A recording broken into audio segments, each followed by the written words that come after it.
வாடி மாப்பிள்ள வா வா உன்னை சுத்தி விட்டு அடிக்கிறேன்னா அடிக்கலன்னு பாரு என்ன நினைச்ச வா வா வா வாடி வாடி வாடி வாடி இன்னைக்கு பாத்துக்கிறோம் நீயா நான் பாத்துக்குவோம் வாடா பிச்சு புடுவே ஓடிடு உன்னை ஆசீர்வதிக்கிறேன் 16 பெற்றும் பெருவாள் வாழ்க டேய் கையற நாயே போதும் ஆசீர்வச்சிடுவோம் ஆசீர்வாதம் யாருக்குடா வேணும் பிச்சு புடுவே அங்கிட்ட ஓடி போயிரு டேய் பார்த்து கொண்டு போங்க வீட்டுக்கு டெலிவரி பண்ணானோ பார்த்து இந்த தானடா சொன்னேன் ஏன்டா இந்த கூத்து போட்ட நான் பிடிக்கவே இல்லடா நீ பிடிக்காம என்னடா பண்ணிக்கிட்டு இருந்த பேச்சை கலப்பையில அட்டையை போட்டு கிளம்பிட வேண்டியதேன் என்னடா என்னன்னு கேட்டேன் தேம்பொருள் அட்டை போட ஊரா ஊரா ஊரா ஊரா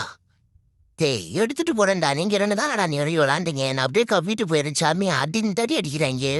எப்பா 2 விஷம் ஏம்மா யாரும்மா மூக்குப்பொடியா போட்டது எனக்கு மூக்குல அடிச்சு நச்சு நச்சுன்னு தும்மா வருது மூக்குப்பொடி அங்கிட்டு போய் போடுங்க பிச்சு போடுவேன் காருக்குள்ள இருந்து யார் மூக்குப்பொடியா போட்டது ஐயோ தும்மலாம் வருதே எவ பார்த்த வேலைன்னு தெரியலையே இன்னைக்கு நிக்காதோ ஐயப்பா ஊரு வர வரைக்கும் தும்மிக்கிட்டு தான் இருக்கணும் போலயே என்ன நிக்குமான்னு பார்த்தா நிக்க மாட்டேங்குது அப்பா ஓரளவு நின்றுச்சுடா சாமி யோ இங்க யாருமா யாரா இருந்தாலும் அங்கிட்டு போய் மூக்குப்பொடி போடுமா போயிட்டு வரேன் நண்பர்களே பாய் பாய் ஃபுல் வீடியோக்கு ஹேண்டிலுக்கு கீழே லிங்க் இருக்கு அதை கிளிக் பண்ணி பாருங்க அப்படியே சேனலை மறக்காம சப்ஸ்கிரைப் பண்ணி